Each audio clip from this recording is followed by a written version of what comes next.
브런치.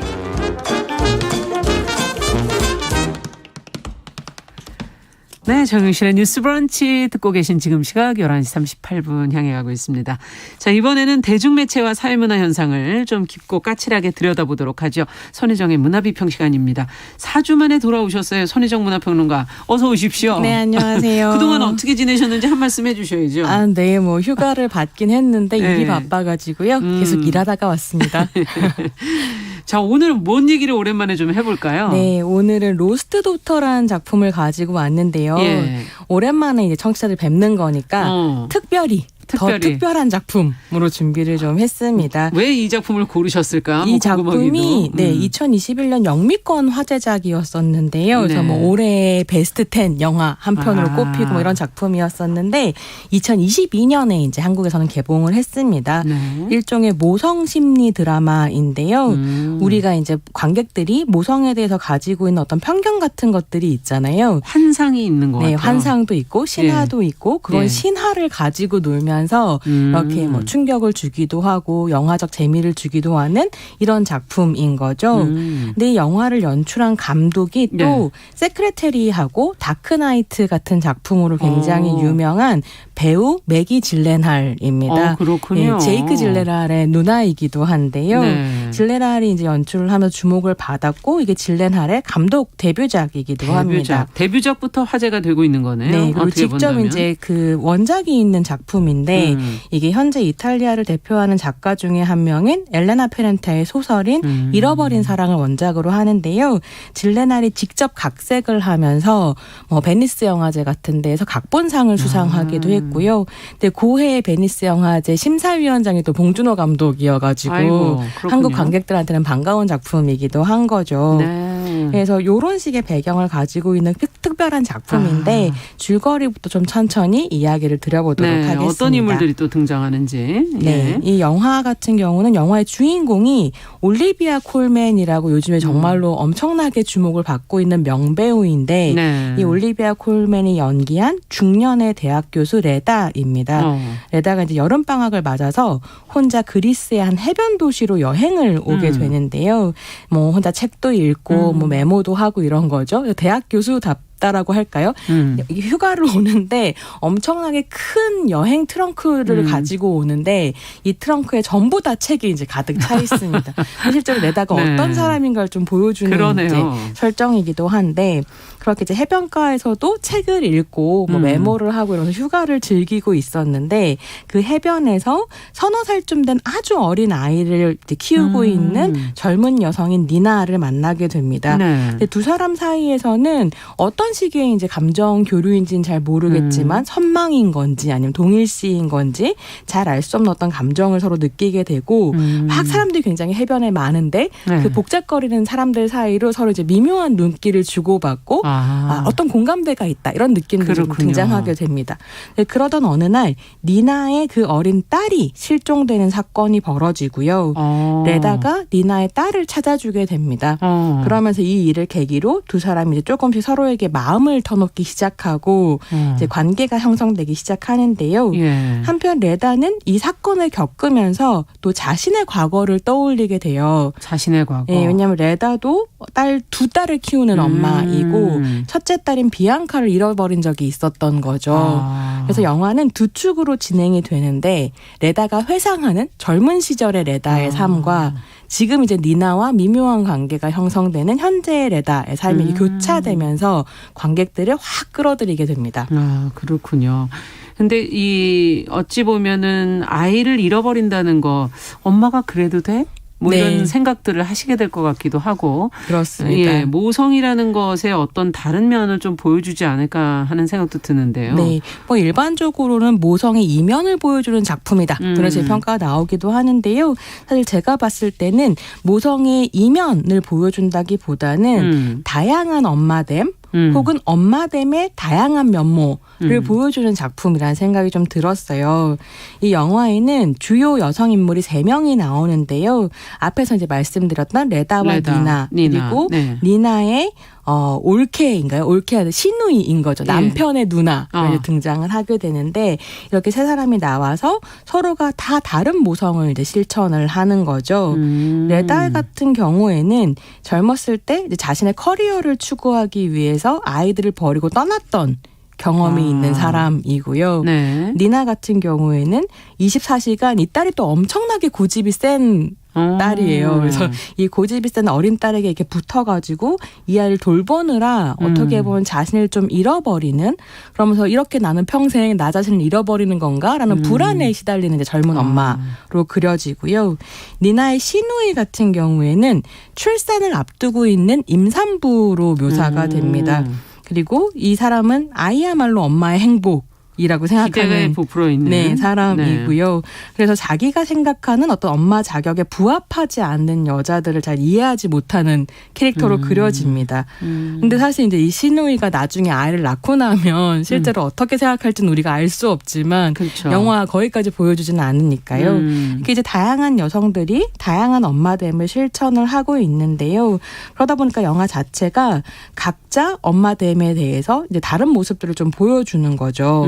뭐 다양한 생각과 감정을 가지고 있고, 그러다 보니까 각각의 엄마들이 다른 선택을 할 수도 있다라고 하는 걸 이제 보여주기도 합니다.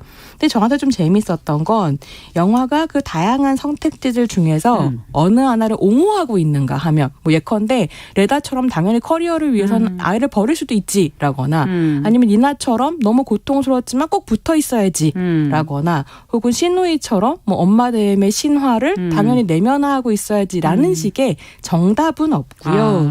그냥 그 엄마됨이라고 하는 걸 둘러싼 어떤 복잡한 상황들을 그냥 보여주는 거군요. 복잡한 마음들을 이렇게 보여주면서 때때로 관객인 당신은 어떻게 생각해? 라는 이제 질문을 툭툭 던지면서 이야기가 진행이 됩니다. 사실 한 사람도 어떤 시점에서 엄마됨을 들여다보느냐에 따라 다를 것 같아요. 처음에 저도 뭐 아이를 갖기 전과 가져서 한창 키우는 중과 지금처럼 다 키운 후와 네. 마음가짐이 다 다른 것처럼. 네, 보시면 또 그 레다도 사실 그런 상황인 거잖아요. 갖기 전에 그렇죠. 뭐 희망, 가졌을 때 그 고통. 하지만 다 키운 지금에는 또 다른 관계를 자식들과 느껴지죠. 맺고 있는 그런 것들이 굉장히 잘 살아 있습니다. 네. 참 관객과 그 평론가들에게 그 질문을 던졌다고 하니까 반응들이 아무래도 감상평이나 이런 것들이 좀 많지 않을까 이런 생각이 드는데요. 네, 그렇습니다. 이 영화가 이제 모성을 묘사하는 방식이나 혹은 아이랑 같이 보내는 걸 너무 고통스러워하는 걸 보여주는 방식이나 뭐 이런 거에 대한 이제 감상들이 여러 가지가 나오기도 하는데요. 사실 이 영화에서 가장 큰 사건은 뭐냐면 굉장히 뭐랄까요? 작고 사소해 보이지만 큰 감정의 파동을 일으키는 사건인데요. 레다가 니나의 딸을 찾아줄 때 도대체 왜 그러는지 알 수 없는데 그 아이의 인형을 훔치는 사건이 벌어지거든요. 그래서 그러니까 중년의 대학 교수인 게다가 아이를 2명이나 키워낸 이 엄마가 대체 왜 그 아이의 인형을 훔쳤을까? 그 관객들이 이제 그걸 계속 궁금해하게 되는데 그 인형을 왜 훔쳤을지 그리고 그 인형이 도대체 앞으로 어떻게 될지 이런 것들이 이제 영화를 이끌어가는 힘 중에 하나인 거죠. 그래서 엄청난 긴장감이 이 인형 하나를 이제 둘러싸고 벌어지게 되는데 또 이 인형이 그렇게 사라졌기 때문에 니나가 경험한 어떤 고통 같은 게 있거든요. 왜냐하면 니나의 딸이 엄청 고집스럽다고 말씀드렸잖아요. 그러니까 자기가 좋아하던 그 인형이 사라진 걸 받아들일 수가 없는 거예요. 아무리 새 인형을 사다 주고 온갖 장난감을 줘도 잠도 안 자고 먹지도 않고 심지어는 밤에 이제 고열에 시달리고 이런 상황들이 펼쳐집니다. 그러니까 이 작은 물건 하나가 사라진 것 때문에 엄마인 니나의 삶은 또 얼마나 피폐해지는가 같은 것들 이렇게 세세하게 보여주면서 이제 관객들이 그러니까 이 엄마됨을 수행한다라고 하는 건 그냥 추상적인 어떤 마음인 게 아니라 그렇죠. 현실에서 그 인형 하나가 사라졌기 때문에 벌어지는 일까지 정말 남들이 보면 이해가 안 되는 사소한 문제일 수도 있죠. 그런 이제 상황들이 계속 이제 보여지면서 관객들 좀 설득하는 부분들이 있고 그랬을 때 그 지친 니나의 얼굴이라고 하는 게 젊은 레다의 얼굴이랑 계속 겹쳐져서 이야기가 나오거든요. 그래서 지금은 굉장히 여유롭고 한편으로는 학계에서 성공한 교수가 된 레다이지만 박사 논문을 쓰던 시기에 첫째 딸과 둘째 딸을 낳은 거예요. 참 참 힘들었겠네요. 그래서 정말 예. 딱 10분만 책을 읽고 싶은데 그 10분을 딸들이 내버려두지 않는 거죠. 근데 남편은 함께 공부를 하고 있는 사람이고 사실 남편은 언제든지 아이들을 두고 자기 커리어를 추구하러 그렇죠. 나갈 수도 있지만 네. 엄마인 레다는 그럴 수가 없었던 거죠. 근데 또 흥미로운 건 엄마가 그렇게 책을 보고 싶어 하니까 한편으로 첫째인 비앙카는 이 엄마를 박탈당했다는 느낌이 너무 큰 거예요. 동생한테도 뺏긴 것 같고 책에게도 뺏긴 것 같고. 그래서 이제 영화를 보면 비앙카가 자해를 하기도 하고 이러면서 엄마랑 굉장히 큰 갈등들을 막 일으키거든요. 그래서 그런 장면들을 보면서 이제 관객들에게 어떻게 보면 또 레다와 니나의 그 어려움에 공감하게 만드는 이런 부분도 있는 거죠. 그렇군요. 이 영화를 보시면서 손희정 평론가가 가장 좀 인상적이었다고 봤던 장면은 어떤 장면일까요? 저는 사실은 제가 이제 아이를 낳고 키워본 적이 없으니까요. 예. 사실은 좀 거리를 두고 볼 수 있었던 관객 중에 한 그렇겠죠. 명이었던 것 같아요. 그래서 저는 감정적인 부분보다는 영화의 어떤 설정들에 좀 더 재미를 느끼고 흥미가 갔던 부분들이 있는데요. 제가 이 영화에서 제일 흥미로웠던 건 영화가 인형을 다루는 방식이었었던 것 같아요. 그 이 인형이 어떤 인형이냐면 왜 이렇게 사람 모양 여자 사람 모양의 네. 작은 인형이라서 눕히면 눈 감고 예. 이렇게 세우면 눈 뜨고 하는 좀 애기처럼 생긴 애기 같은 예, 그런 인형이고 그렇군요. 보통 이렇게 사람 모양의 인형이라고 하는 걸 여자아이들이 가지고 노는 이 인형놀이를 우리가 생각할 때 이게 뭐 예컨대 여자아이들이 특히 인형을 좋아하는 건 모성이 본능으로 내재되어 있기 때문이야 라고 설명하면서 인형놀이는 역시 여자아이들의 놀이지라고 이야기하거나 아니면 때로는 이렇게 해석하기도 하는 부분이 있는데요. 여자아이들이 인형놀이를 하면서 옷을 입히고 벗기고 뭐 먹이는 흉내를 내기도 하고 이러면서 모성됨을 배우기도 한다. 그래서 이 인형놀이 자체가 태어난 아기를 여자로 키우는 어떤 장치이다. 사회화 과정이다. 네, 사회화 과정이다. 그렇게 얘기를 하기도 하죠. 그래서 사실 여자아이의 인형놀이 자체가 여성의 젠더를 보여주는 어떤 상징처럼 굉장히 많이 느껴지고 그러다 보니까 남자아이들이 인형놀이를 하면 막 야단치고 왜 막 하냐. 이러면 안 된다. 이런 식으로 가기도 하는 거잖아요. 근데 이 영화를 보면 사실은 인형놀이라고 하는 건 이런 모성됨과 꼭 연관되어 있는 것은 아니고 아이들이 인형을 가지고 노는 이유가 굉장히 다양할 수 있다라는 상상력을 좀 자극하거든요. 예. 그러니까 니나의 딸 같은 경우에는 정말 이 인형이랑 떨어질 수가 없는데 네, 그게 애착 인형인 엄청난 거죠. 애착 대상인데 예. 그게 이 인형이 자기의 아이처럼 느껴지고 그걸 보살피고 싶어서 그렇게 좋아하는 게 아니거든요. 그렇죠. 영화를 보면 물론 소유물이기 때문에 집착하는 것도 있지만 내면에 있는 어떤 폭력성 같은 걸 이 인형에 표출함으로써 사실은 니나에 따른 이 인형에 대한 사랑을 느끼기도 하는 것이어서 단순히 돌봄으로 이해가 될 수 없는 어떤 부분이 있고 또 좀 흥미로운 게 원작이랑 영화를 같이 놓고 보면 보이는 것이기도 한데요. 레다에게 이 인형이라고 하는 건 그럼 무슨 의미인가? 라고 하면 이게 영화의 제목이 로스트 도터이다 그렇죠. 보니까 잃어버린 딸이다 보니까 관객들이 무슨 생각을 하게 되냐면 레다가 딸을 비앙카를 어렸을 때 잃어버렸나 보다 결국 저렇게 갈등하다가 그 상처 때문에 지금 저렇게 사람이 약간 이상해 보이는 부분이 있는데 이상하게 행동하고 어린아이 인형을 훔치고 그래서 그 인형 자체가 비앙카의 대체물인가 보다라고 생각하도록 질레날이 영화를 만들어 가거든요. 굉장히 흥미로운 부분인데 근데 실제로 나중에 가서 밝혀지는 건 뭐냐면 레다한테 이 영화라고 하는 건 이 인형이라고 하는 건 아이의 대체물이 아니라 사실 레다가 어렸을 때 엄마한테 사랑을 받지 못했던 어떤 부분들이 있었어요. 그래서 엄마의 대체물이라는 말이 소설에도 나오고 그렇군요. 영화에서도 읽어낼 수 있는 부분들이 있거든요. 네. 그러면 레다는 그 니나가 지금 어떻게 보면은 전업으로 완벽하게 아이를 케어하는 그 모습에서 그 완벽한 것을 빼서 가져가는 자기처럼 그 아이가 너무 완벽한 그 딸 30살의 그 아이가 그 모습을 좀 다시 뺏어가려는 그런 마음, 심리 그런 게 있는 건가요? 뺏어가려는 마음인가 보다라고 생각하도록 하게 하는 부분이 있는데 그렇군요. 사실은 레다한테는 그 완벽한 엄마됨이나 아니면 이런 건 아무 상관이 없는 거죠. 완전 그건 이제 영화를 보셔야 되는데요. 완전히 다른 이유로 인형을 숨기거든요. 그래서 인형놀이라고 하는 것에 우리가 부여하고 있는 사회적인 의미라고 하는 그것도 선입견이 있는 굉장히 거죠. 선입견으로 만들어졌다라고 하는 걸 볼 수 있고요.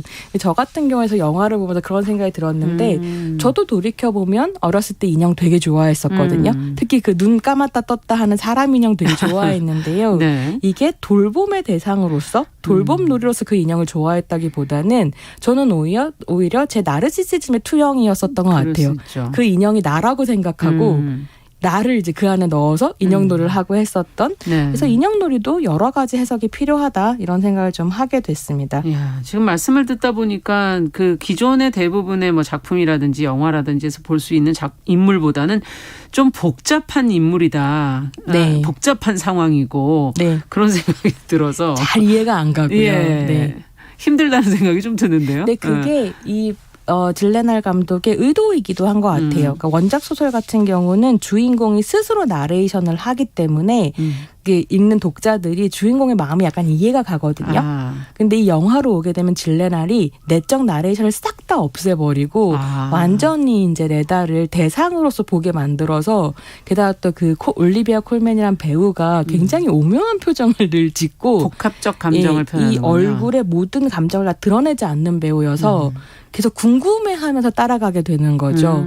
그래서 마지막에 가게 돼서야 이 사람이 어떤 생각을 하고 있는지 좀 경험하게 되는 부분이 있어서 영화가 굉장히 흥미롭습니다. 남녀 간에도 이 영화를 보면서 해석의 차이가 상당할 수 있겠어요.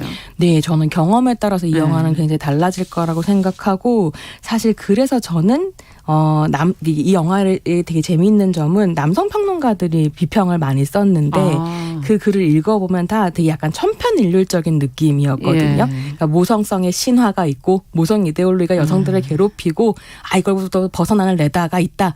굉장히 교과서적인 어떤 비평이 있어서 이건 너무 약간 지루한가? 이런 생각이 들기도 했었던 거예요. 그럼에도 불구하고 그 평론들이 이해할 수밖에 없었던 건 남성들은 사회적으로 만들어진 모성을 강요당한 적이 없고 그걸 경험한 적이 없기 때문에 이 장면들에서 벌어지는 어떤 사건들 다 이해할 수 없겠다. 그렇겠네요. 라는 생각을 하면서 나도 다르지 않다라는 생각이 들었었던 거죠. 왜냐하면 저 같은 경우에도 모성을 경험해 본 적이 사실 없고 그건 단순히 아이를 낳고 길러본 적이 없다라는 의미가 아니라 한 번도 엄마가 되고 싶다거나 누구를 진심으로 케어하고 싶다는 생각을 해본 적이 없는 것 같거든요. 그럴 수 있죠. 그래서 이 작품을 볼 때 이 남성 평론가들과 내가 크게 다르지 않다. 오히려 그 사람들에게 공감하게 되는 부분이 있었고 그러다 보니까 이 영화에 대해서 이야기하는 게 굉장히 조심스러워지더라고요. 왜냐하면 레다 같은 경우에도 모성이 없는 존재로 이야기가 되기 때문에 어쩌면 그런 면에서 제가 레다에게 공감할 수 있는 부분이 있지만 레다는 그럼에도 불구하고 낳고 기른 사람이거든요. 그 사람이 결과적으로 모성에 대해서 생각하거나 모성을 경험하는 것과 제 경험이 같을 수가 없는 거죠. 그래서 그런 미묘한 부분들에 대해서 계속 생각하게 한다는 게 이 영화의 너무 특별하고 재미있는 지점이었습니다. 그러네요. 앞서 얘기해 주신 배우들도 상당한 것 같은데. 네. 그래서 올리비아 콜맨을 이 영화를 보시면 정말 매력에 빠질 수밖에 없는데요. 이 작품이 좋았다. 콜맨이 근사하다라고 생각하시면 더 페이보릿이라는 영화를 추천을 드립니다.